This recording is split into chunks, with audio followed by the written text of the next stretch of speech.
Drink beer, it's good for you.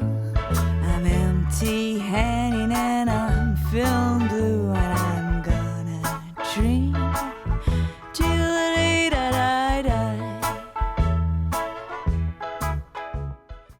Hello and welcome to the video. In this video I shall be looking at hop tea making for beer brewing and much more. Don't worry if you don't have hop cones like shown in all of the pictures in this video, you can use pellets also. There are a few reasons that you might want to make a hop tea. The first and most obvious one would be just to drink as a regular tea, but you can also use hop teas for brewing and much more. When we make a hop tea for brewing, we use this instead of dry hopping, and what you're really making is a concentrate of hop flavour and aroma, so for this reason you use more. You can also make hop tea for immediate consumption, and this branches into two different types. The first, as you can see here, is using hops instead of tea bags. This is actually a very old way of drinking, and actually can be very tasty. Let the cup as above guide you as to the amount to try first before you either decrease or increase. The other way in this category would be to allow this mixture to actually cool down and actually add it to an existing beer.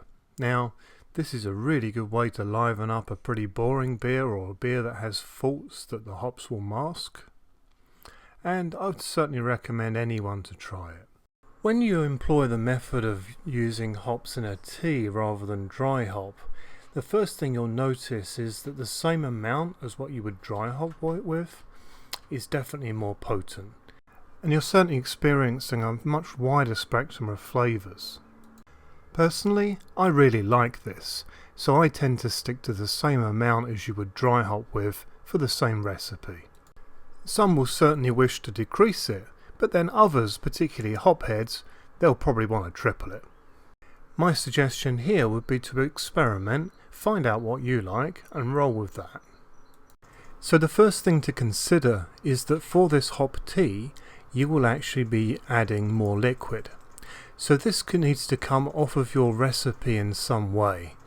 Personally, I like to use between 500 millilitres to 1 litre of water for my hop teas for brewing. My immediate priority is to take this amount off of the strike water as opposed to the sparge water, but if I have to, I'll do a share between the two. Next, you're going to want to get a mason jar like those seen in this picture to the equivalent volume of what you're actually going to use in your hop tea. So it's important that this is actually filled up to the neck. Do ensure that this is clean and sanitary before you use it, of course. The next step is to heat your water to between 60 and 70 degrees C, which is between 140 to 160 degrees Fahrenheit approximately. Some people have made the mistake of actually boiling for their hop teas, and this is actually a grave error, because what this will do is it will kill flavour and it will kill aroma. At this level, absolutely ideal and perfect in my opinion. Once your water is between these temperatures, then add your hops to the mason jar and fill up with the water. This will now start the hop infusion process, and you're certainly going to want to wait until this liquid is actually down to a temperature which is even with your beer when you bottle it. The important thing here is actually not to put this jar in the fridge. Let the hops infuse naturally at natural temperatures and let them come down naturally. This is part of the process. I would suggest that if you intend bottling in the evening, then certainly prepare this infusion actually in the morning and allow it to cool, and obviously make sure that it's the right temperature before you add it to your bottling bucket. You can then transfer your wort directly on top of this to have an even mix, and you're done. One thing that is of note is that you must strain out the hops and only add the liquid. A very fine sieve is perfect for this job. Naturally this works the same way, same principles, if you intend on kegging this beer.